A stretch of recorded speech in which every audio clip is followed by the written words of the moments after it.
नमस्कार दोस्तों, मेरा नाम है अभिषेक चौधरी। ज्ञान नीति टुवर्ड्स सक्सेस यूट्यूब चैनल पे आपका स्वागत है। हम एक नया कोर्स लेके आ रहे हैं कंप्यूटर फंडामेंटल का। कंप्यूटर से रिलेटेड जो भी क्वेश्चंस पूछे जाते हैं एग्जाम्स में, कंपटीशन एग्जाम, बैंक के एग्जाम हो गए, उन सारे क्वेश्चंस को यहाँ पे हम डिस्कस करेंगे। उसको डिटेल में हम टॉपिक वाइज भी डिस्कस करेंगे। हम यहाँ पे कवर करने वाले हैं IBPS, RRB, PO क्लर्क, जो भी मेंस में कंप्यूटर के क्वेश्चंस आते हैं उनके टॉपिक सारे यहाँ पे डिस्कस करेंगे हम। स्टेट लेवल के भी जो एग्जाम्स होते हैं उनमें जो भी कंप्यूटर्स के क्वेश्चंस वगैरह आते हैं वो पूरे टॉपिक हम यहाँ पे डिस्कस करेंगे। साथ साथ हम RBI assistance, SOIT, ECGC, NA, BRD, others जो भी एग्जाम्स होते हैं जिनमें कंपटीशन एग्जाम होते हैं जिनमें कंप्यूटर्स के क्वेश्चन पूछे जाते हैं, उन सारे को हम यहाँ पे कवर करने की कोशिश करेंगे। जो हम टॉपिक आगे डिस्कस करने वाले हैं वो टॉपिक है computer introduction, characteristics of computer, limitations of computer, history and computer. ये सारे कंप्यूटर फंडामेंटल्स में आते हैं। Type of computer, computer components, computer hardwares, input output devices, ये सारा हम यहाँ पे डिस्कस करेंगे। सारे टॉपिक डिटेल्स में। और भी टॉपिक्स है जैसे कंप्यूटर मेमोरी हो गया, उनका भी हम डिस्कस करेंगे। ऑपरेटिंग सिस्टम, ये बहुत ही इंपॉर्टेंट क्वेश्चन टॉपिक है। कंप्यूटर ऑपरेटिंग सिस्टम, ये टॉपिक मैक्सिमम एग्जाम जो भी बैंक एग्जाम होते हैं ना, बैंक PO और क्लर्क के, उसमें मेंस में इनसे क्वेश्चन 4 क्वेश्चन 5 क्वेश्चन जरूर रहता है। फिर हम डिस्कस करेंगे कंप्यूटर लैंग्वेजेस के बारे में, कंप्यूटर वायरस के बारे में, नंबर सिस्टम जो बाइनरी ऑक्टा नंबर सिस्टम्स होते हैं ना कंप्यूटर्स में, उनके भी हम यहाँ पे डिस्कस करेंगे टॉपिक को डिटेल्स में, और क्वेश्चंस को भी। इनसे भी क्वेश्चंस आते हैं मेंस में। जो ऑफिस है, माइक्रोसॉफ्ट ऑफिस, वर्ड हो गया, PPT हो गया, एक्सेल हो गया, ये सारे माइक्रोसॉफ्ट ऑफिस के अंदर पार्ट में आते हैं। इसके भी हम डिटेल में डिस्कशन करेंगे विद क्वेश्चंस। जो DBMS है, डाटाबेस मैनेजमेंट सिस्टम, नेटवर्किंग से भी क्वेश्चंस पूछे जाते हैं मेंस में।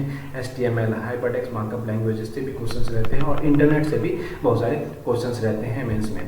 तो यहाँ पे हम इन सारे टॉपिक्स को डिटेल में डिस्कशन करेंगे विथ क्वेश्चंस। और इसके अलावा जो शॉर्टकट्स की होते हैं उनसे भी रिलेटेड क्वेश्चंस होते हैं। फाइल के एक्सटेंशन जो होते हैं .pdf, .doc, .exlx, जो भी एक्सटेंशन होते हैं फाइल्स का, उनका भी हम डिटेल्स में डिस्कशन करेंगे। फुल फॉर्म जो एब्रिविएशन होता है, CPU, सेंट्रल प्रोसेसिंग यूनिट, और इस टाइप के जो भी क्वेश्चंस होते हैं फुल फॉर्म का, वो भी हम यहाँ पे डिटेल में डिस्कस करेंगे। आप जो भी मटेरियल से रिलेटेड जो भी चीज़ें हैं कंप्यूटर पे, हमारा ये ऐप है ज्ञान नीति। ज्ञान नीति के नाम से जो ऐप है ये आपको मिल जाएगा गूगल प्ले स्टोर पे। वहाँ जाके ज्ञान नीति आप सर्च कीजिएगा तो आप, और इस ऐप को आप डाउनलोड कर सकते हैं। इस ऐप में डाउनलोड करने के बाद ये जो 3 डॉट है ना, यहाँ पे आप क्लिक कीजिएगा तो स्टडी मटेरियल का आ जाएगा। यहाँ पे आपको सारे PDF जो हैं फ्री वाले PDF आपको यहाँ पे अवेलेबल हो जाएंगे। वो सारा यहाँ पे आपको मिलेगा। कंप्यूटर के जो डॉक्यूमेंट हो गए PDF फॉर्मेट में, आप उसको जाके यहाँ से पढ़ सकते हैं। क्वेश्चंस भी होंगे जो मैं डे टू डे आपको देता रहूँगा। 10-15 क्वेश्चन डेली बेसिस पे आपको मिलता रहेगा, उसको भी आप यहाँ पे प्रैक्टिस कर सकते हैं। साथ ही साथ आप हमारे स्टोर्स में जाके, जो ऐप का स्टोर बटन है नीचे, उसको क्लिक कीजिएगा तो आपको ये प्रैक्टिस सेट मिल जाएगा जो स्पेशली IBPS, RRB, PO और क्लर्क के मेन एग्जाम्स के लिए डिज़ाइन किया गया है। इसमें टोटल 500 क्वेश्चंस हैं जो नए पैटर्न जो अभी है, जो लेटेस्ट पैटर्न है एग्जाम का, उसके ऊपर बनाया गया है। हिंदी इंग्लिश दोनों मीडियम में आपको मिल जाएगा, और इसका कॉस्ट सिर्फ 150 रुपीज़ है। तो आप चाहिए तो इसको परचेज करके इसका प्रैक्टिस कर सकते हैं। आइए अब हम टॉपिक पे आगे डिटेल में डिस्कशन करते हैं। कंप्यूटर का इंट्रोडक्शन, यहाँ से हम स्टार्ट करते हैं कंप्यूटर इंट्रोडक्शन से। Computer is an electronic device. Computer एक इलेक्ट्रॉनिक डिवाइस है जो क्या करता है कि हम यूज़र से इनपुट लेता है, उस इनपुट को स्टोर करता है, उसको प्रोसेस करता है। जो भी यूज़र्स इंस्ट्रक्शन देता है कंप्यूटर को, उस इंस्ट्रक्शन के एज पर इंस्ट्रक्शन वो इनपुट को प्रोसेस करता है, और फिर उसका आउटपुट हमको एक पर्टिकुलर फॉर्मेट में, यूज़र जो फॉर्मेट आता है उसमें प्रोवाइड कर देता है। तो मतलब हम कह सकते हैं computer is electronic device that receive input, stores और process the input as per user instruction and provide output in desired format. ये एक प्रॉपर उसका डिफिनेशन हो गया कंप्यूटर का। व्हाट इज कंप्यूटर, तो आप ये लिख सकते हैं, आप ये समझ सकते हैं। तो कंप्यूटर एक्चुअली क्या करता है, वो हमारे इनपुट को यूजर से लेता है। जो भी कंप्यूटर का इनपुट होता है वो यूजर से लेता है, उसको स्टोर करता है। इनपुट को स्टोर कर लिया, स्टोर करने के बाद क्या होता है, जो भी यूजर का इंस्ट्रक्शंस होता है कि हमें ये काम करना है, तो वो क्या करता है, उस पर्टिकुलर काम को, उस इंस्ट्रक्शंस को उस पर्टिकुलर इनपुट के थ्रू प्रोसेस करता है। प्रोसेस करने के बाद जो भी आउटपुट, जो फाइंडिंग होता है, जैसे हम 2 + 2 हमने डाला कंप्यूटर में 2 प्लस 2 मतलब 2 प्लस 2 को 2 से ऐड करना है, तो ये हमारा इंस्ट्रक्शन हो गया। और इनपुट क्या हो गया 2।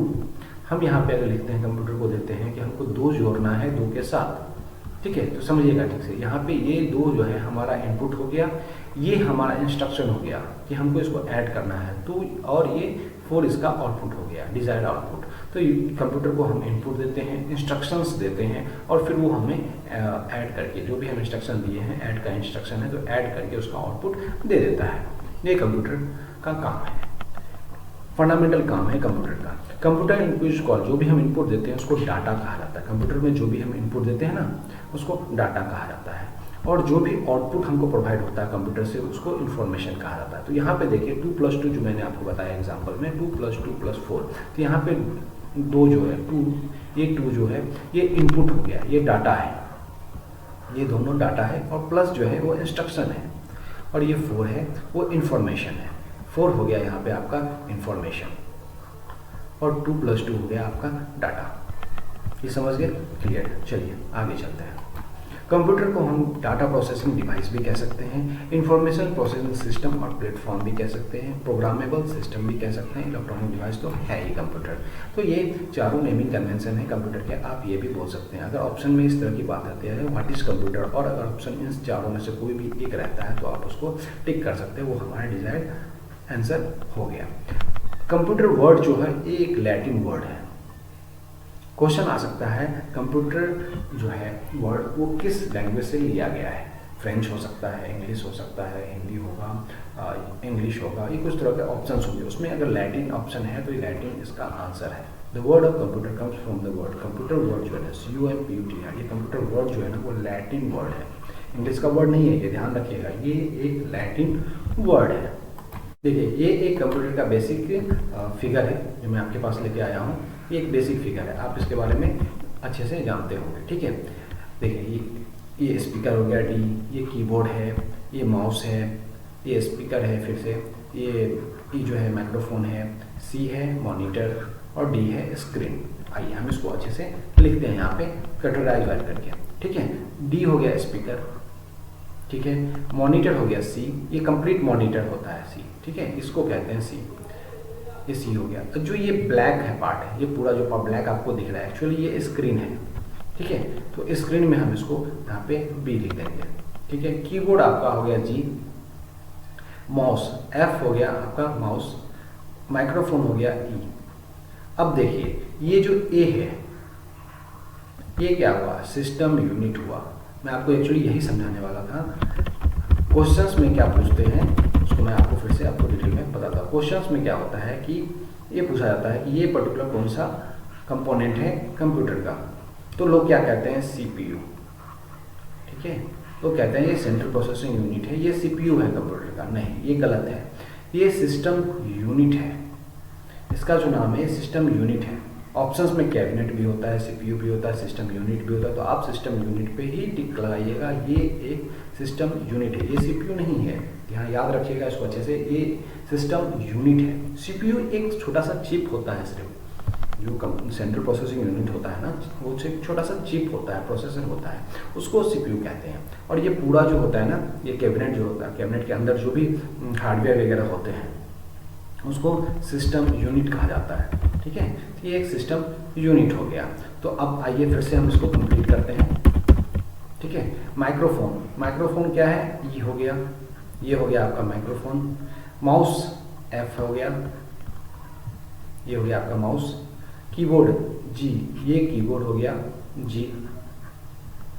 स्क्रीन, स्क्रीन है आपका B, ये सिर्फ स्क्रीन का पार्ट है, ये सिर्फ स्क्रीन है, एक मॉनिटर का पार्ट होता है स्क्रीन, उसको यहाँ आइए लिख देते हैं B। सिस्टम यूनिट, ये पूरा सिस्टम यूनिट हो गया आपका, ये पूरा सिस्टम यूनिट हो गया, इसको कह देते हैं A। मॉनिटर हो गया C, ये कंप्लीट यूनिट जो है, ये पूरा मॉनिटर हो गया आपका।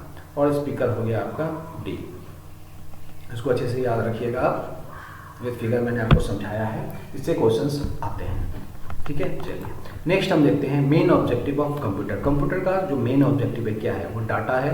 जैसे मैंने आपको समझाया, इनपुट लेता है डाटा, रो डाटा भी कहते हैं उसको, जो यूजर से इनपुट लिया जाता है, इनपुट जो डाटा हम प्रोवाइड करते हैं कंप्यूटर को, उसको वो प्रोसेस करता है एज पर यूज़र इंस्ट्रक्शन। जो भी इंस्ट्रक्शन दिए रहते हैं उसके हिसाब से उसको प्रोसेस करता है और उसको इन्फॉर्मेशन में कन्वर्ट करके यूज़र को स्क्रीन पे, प्रिंटर के थ्रू, स्पीकर के थ्रू हमको प्रोवाइड कर दिया जाता है। तो आउटपुट को इन्फॉर्मेशन भी कहते हैं, इसको रिजल्ट या प्रोसेस डाटा भी आप कह सकते हैं।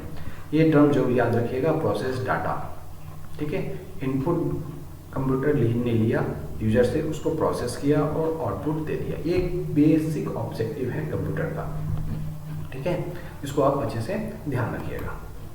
The process that can be applied in data are of two ways. जो भी प्रोसेस होता है ना, डाटा जो भी कंप्यूटर को हम प्रोवाइड करते हैं वो दो तरीके से प्रोसेस होता है। अर्थमेटिक ऑपरेशन, उनके ऊपर जो ऑपरेशन होता है ना वो एक अर्थमेटिक ऑपरेशन होता है, एक लॉजिकल ऑपरेशन होता है। दो तरह के ऑपरेशन होते हैं पर्टिकुलर डाटा पे। जो भी हम कंप्यूटर को इंस्ट्रक्शन देते हैं ना, उस पे दो तरह के ऑपरेशंस होते हैं, अर्थमेटिक ऑपरेशन और लॉजिकल ऑपरेशन। अर्थमेटिक ऑपरेशन जैसे कि आप कह सकते हैं स्क्वायर रूट निकालना, सबट्रैक्शन करना, एडिशनल करना, ये एग्जांपल है। डिफरेंशिएट करना, ये एग्जांपल। जो कैलकुलेशन से रिलेटेड होता है ना, वो सारा अर्थमेटिक ऑपरेशन के अंदर आता है। लॉजिकल जैसे कि हम ग्रेटर दैन, लेस दैन, ये सब करते हैं, ये एक लॉजिकल ऑपरेशन हो गया। इक्वल टू, अपोजिट है या सेम है, ये एक लॉजिकल ऑपरेशन है। ये एग्जाम्पल है सिर्फ, ठीक है। इस तरह से दो ऑपरेशंस होते हैं, मेनली दो ऑपरेशंस होते हैं कंप्यूटर जो पर्टिकुलर डाटा पे करता है। देखिए, सीपीयू जो होता है वो सेंट्रल प्रोसेसिंग यूनिट, सीपीयू का फुल फॉर्म होता है सेंट्रल प्रोसेसिंग यूनिट, ये ध्यान रखिएगा, ठीक है।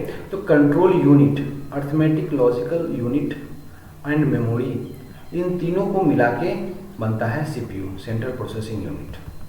जो कंप्यूटर में कंट्रोल यूनिट होता है, अर्थमेटिक, लॉजिकल यूनिट होते हैं और मेमोरी का जो यूनिट होता है, वो तीनों यूनिट को मिला के बनता है सेंट्रल प्रोसेसिंग यूनिट, सीपीयू। इसको याद रखिएगा आप, ठीक है।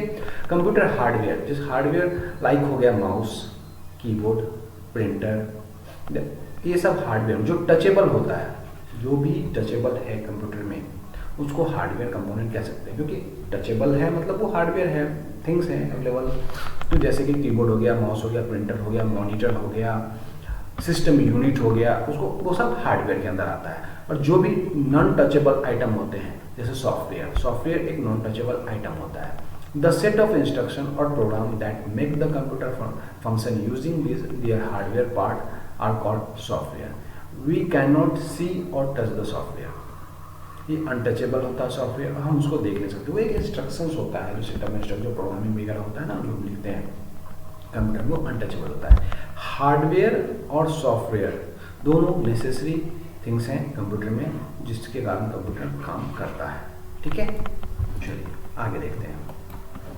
डाटा, देखिए डाटा दो टाइप के होते हैं। जो भी हम कंप्यूटर में डाटा डालते हैं ना, वो सिर्फ दो टाइप के डाटा होते हैं। इसको ध्यान से देखिएगा, इसमें बहुत ही बेसिक इन्फॉर्मेशन मैं बता रहा हूँ और इससे रिलेटेड क्वेश्चंस आते हैं एग्जाम्स में। न्यूमेरिक डाटा, जिसके ऊपर हम कैलकुलेशन कर सकते हैं, ठीक है, जिसके ऊपर हम कैलकुलेशन कर सकते हैं, उसको कहते हैं न्यूमेरिक डाटा। जैसे 2 + 2 = 4, तो ये 2 + 2 हम इस पे कंप्यूटर पे कैलकुलेशन कर रहे हैं, तो ये हमारा न्यूमेरिक डाटा है, ये ध्यान रखिएगा। एक होता है non numeric data. Non numeric data unable to calculate, हम जिस पे कैलकुलेशन नहीं करते हैं और नहीं कर सकते हैं, उसको हम अनएबल टू न्यूमेरिक कैलकुलेशन होता है, वो नॉन न्यूमेरिक डाटा में आता है, जिसपे हम कैलकुलेशन नहीं कर सकते। इसको आप अच्छे से समझिए। देखिए मैं आपको एग्जांपल से समझाता हूँ। जैसे एक बैंक अकाउंट है, बैंक का जो अकाउंट है आपका, बैंक अकाउंट में आपका डाटा है, बैंक के पास क्या है आपका डाटा, नेम है, आपका नेम होगा, एड्रेस होगा, अकाउंट नंबर होगा, बैंक का अकाउंट नंबर होगा एक, ठीक है। फिर आपका अमाउंट होगा जो बैंक में होगा, अमाउंट RS, मैं एग्जाम्पल ले लेता हूँ, ठीक है। ये अमाउंट होगा, ये बेसिक इंफॉर्मेशन बैंक के पास आपका होगा। तो यहाँ पे देखिए नेम नॉन न्यूमेरिक डाटा है, हम इस पर कोई कैलकुलेशन नहीं कर सकते और नहीं करते हैं। एड्रेस भी नॉन न्यूमेरिक डाटा है। अमाउंट, जो अमाउंट है वो न्यूमेरिक डाटा है, उस पर कैलकुलेशन होता है। जैसे आपको ATM से पैसे निकाले तो डिडक्ट हुआ, कोई डिपॉजिट किया तो प्लस हुआ, तो ये माइनस प्लस से हम कैलकुलेशन करते हैं, तो अमाउंट हो गया। जो अकाउंट नंबर है ये भी न्यूमेरिक है, न्यूमेरिक ही होता है। 11 डिजिट नंबर मान लीजिए, जो भी है 11 डिजिट नंबर होता है वो न्यूमेरिक होता है। बट जो कंप्लीट अकाउंट नंबर था नॉन न्यूमेरिक डाटा होता है।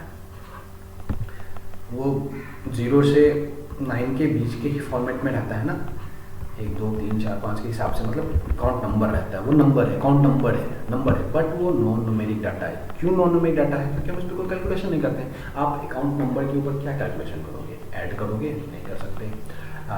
कुछ सब्ट्रैक्ट करोगे? नहीं कर सकते सब्ट्रैक्शन वहाँ पे अकाउंट नंबर के साथ। तो ये अकाउंट नंबर होने के बावजूद नॉन न्यूमेरिक डाटा है, ये आप ध्यान रखिएगा, ठीक है। चलिए नेक्स्ट हम देखते हैं कैरेक्टरिस्टिक्स ऑफ कंप्यूटर। कंप्यूटर के क्या क्या एडवांटेज है, क्या क्या कैरेक्टरिस्टिक्स है। तो स्पीड, कंप्यूटर की स्पीड बहुत अच्छी है, एक्यूरेसी भी रहता है, डिलीजेंस भी है, वर्सैटिलिटी भी है, रिलायबिलिटी भी है, ऑटोमेशन भी रहता है, मेमोरी भी बहुत ज़्यादा है। स्पीड में हम ये कहते हैं कि कंप्यूटर जो है बहुत ही ज़्यादा स्पीड में, मतलब जो भी प्रोसेस होता है कैलकुलेशन का, computer can process millions of instructions पर सेकेंड। जो इंस्ट्रक्शंस होता है उसको पर सेकेंड में, वो मिलियन ऑफ इंस्ट्रक्शंस को वो परफॉर्म कर सकता है। The time taken by the computer for their operation is micro second and nano second. Second में भी नहीं, micro second and nano second में इसका काउंट होता है। तो कंप्यूटर की स्पीड एक नॉर्मल ह्यूमन की स्पीड से या बहुत ज़्यादा होता है। एक्यूरेसी भी 100% है कंप्यूटर की। इसका कैलकुलेशन एक्यूरेसी जो रिजल्ट आता है वो 100% एक्यूरेट होता है। एरर अगर आता है कंप्यूटर में तो इसके चांसेस होते हैं। तो वो चांसेस किस वजह से होते हैं? डाटा आपने गलत डाल दिया, जो आपने डाटा कंप्यूटर में डाला है वो गलत है, या फिर जो भी आपका इंस्ट्रक्शंस है वो गलत है। आपने इंस्ट्रक्शन कंप्यूटर को गलत दिया, या फिर डाटा गलत दिया, या फिर दोनों ही गलत है। इस केस में ही एरर आने के चांसेस रहते हैं। तो एक्यूरेसी भी कंप्यूटर की बहुत अच्छी है, 100% एक्यूरेसी पे कंप्यूटर काम करता है। कंप्यूटर जो है वो डिलीजेंस भी है। क्यों डिलीजेंस कहा जाता है? क्योंकि कंप्यूटर एक साथ मिलियंस ऑफ टास्क करता है, कैलकुलेशन कर सकता है साथ साथ, और उसकी कंसिस्टेंसी और एक्यूरेसी सेम रहती है। ह्यूमन बीइंग में क्या होता है, हम बहुत सारा काम कर लेते हैं, थक जाते हैं, दूसरा काम हो सकता है थोड़ा डिले हो, उसमें टाइम ज़्यादा लग जाए, बट गलत भी होने के चांसेस रहते हैं। बट कंप्यूटर में ऐसा नहीं है, बहुत देर तक काम कर लिया आपने, उसको बहुत सारा इंस्ट्रक्शन दे दिया, 4 घंटे से काम करा रहे हो, उसके बाद फिर से उससे काम करा रहे हो, तो उसकी सेम एक्यूरेसी सेम कंसिस्टेंसी रहेगी, उसमें कोई चेंज नहीं आएगी। तो ये एडवांटेज है कंप्यूटर का। वर्सैटिलिटी, ये versatility refer to the capability of a computer to perform different kind of work with the same accuracy and efficiency. वही बात, सेम एफिशिएंसी और सेम एक्यूरेसी के साथ वो काम करता है।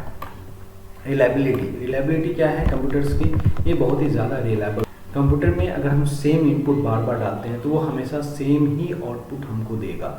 जितने भी टाइम हम उसको इनपुट देते हैं वो सेम रिजल्ट ही हमको प्रोवाइड करेगा हमेशा। If we give same set of input any number of times we will get the same result. हम अगर 2+2 डालते हैं हमेशा तो हमको हमेशा 4 ही देगा, कुछ भी गलत उसमें नहीं होगा। हम ह्यूमन में क्या होता है, कोई भी काम बहुत बार करते हैं तो थक जाते हैं, हमारी एक्यूरेसी 100% नहीं रहती है, रिलायबिलिटी नहीं, पर कंप्यूटर पे हम रिलायबल रह सकते हैं, वो हर बार सेम डाटा देगा, सेम आउटपुट देगा। ऑटोमेशन, कंप्यूटर में परफॉर्म जो हम टास्क करते हैं उसको ऑटोमेटिकली भी कर सकते हैं हम, ऑटोमेटिक सारा काम कर सकता है वो। Perform task without manual invention, जो भी हम प्रोग्रामिंग करते हैं कंप्यूटर में कि ये काम करना है आपको, तो वो उसको ऑटोमेटिकली करता रहेगा।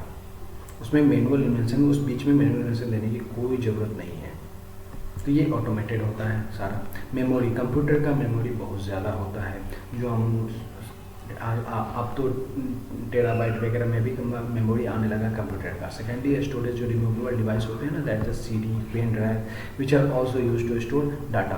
कंप्यूटर में 2 टाइप की मेमोरी होती है, primary memory and secondary memory. Primary memory जो कंप्यूटर में इनबिल्ट होता है, और जो सेकेंडरी होते हैं जैसे पेन ड्राइव हो गया, CD हो गया, एक्सटर्नल हार्ड ड्राइव वगैरह हो गया, इसकी मेमोरीज। तो मेमोरीज भी बहुत ज़्यादा होती है कंप्यूटर्स में, कंप्यूटर हार्डवेयर में बहुत ज़्यादा मेमोरी होते हैं। लिमिटेशंस, आइए देखिए, कंप्यूटर के लिमिटेशंस भी हैं कुछ, जैसे डिपेंडिंग ऑन इनपुट, यूज़र के इनपुट पे ही कंप्यूटर डिपेंड होता है। अगर हम इनपुट देंगे नहीं, कोई इंस्ट्रक्शन देंगे भी नहीं, तो कंप्यूटर क्या काम करेगा? कुछ नहीं करेगा। तो एक मशीन है, सिंपल मशीन हो जाएगा वो, फिर कोई काम नहीं करेगा। कंप्यूटर हैव नो इमेजिनेशन, वो खुद से कुछ इमेजिन नहीं कर सकता है, वो खुद से इंस्ट्रक्शन नहीं कर सकता। वो हम जो यूज़र जो इंस्ट्रक्शन देता है, ह्यूमन जो इंस्ट्रक्शन देता है कंप्यूटर को, उसी के ऊपर वो काम करता है। अब नई टेक्नोलॉजी आने वाली है AI के बारे में, उसके बारे में हम बाद में डिस्कस करेंगे। आर्टिफिशियल इंटेलिजेंस में वो एक अलग टॉपिक है। कान डिटेक्ट एरर इन लॉजिक, जो भी आप इंस्ट्रक्शन डालते हैं, अगर बोलते हैं कोई इंस्ट्रक्शन आपको फॉलो करना है तो उसमें वो कोई भी एरर फाइंड नहीं करेगा, वो ये नहीं कहेगा कि ये गलत है, इस तरह का कोई भी कंप्यूटर की तरफ से डिटेक्शन नहीं होता है। Only expert use can work on it. सिर्फ कंप्यूटर का जिनको नॉलेज है, जो कंप्यूटर एक्सपर्ट होते हैं, जिनको ट्रेनिंग वगैरह दिया जाता है कंप्यूटर का, वही कंप्यूटर यूज़ कर सकते हैं। आपको कंप्यूटर सीखना पड़ेगा, तभी आप कंप्यूटर पे कोई पर्टिकुलर काम कर सकते हो। Can not take its on decision. Computer कभी भी अपना डिसीजन नहीं ले सकता है। डिसीजन लेने की क्षमता कंप्यूटर में नहीं, वो एक मशीन है। तो ये सारे लिमिटेशंस हो जाते हैं कंप्यूटर्स के। और भी कंप्यूटर्स के लिमिटेशन है, जैसे कंप्यूटर्स में कोई फीलिंग नहीं होता, data machine reliable.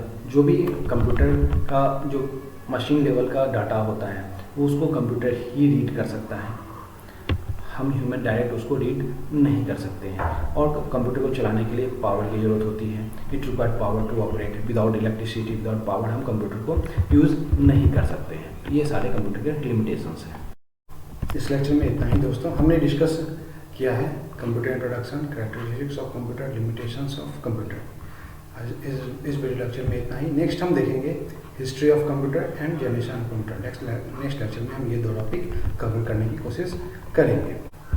Thank you. Gyannidhi towards success YouTube channel को सब्सक्राइब कीजिए, वीडियो को लाइक कीजिए, कमेंट कीजिए एंड शेयर कीजिए। बेल आइकन को जरूर दबाइएगा, जिससे कि आपको नए वीडियो का नोटिफिकेशन मिल जाए। Thank you.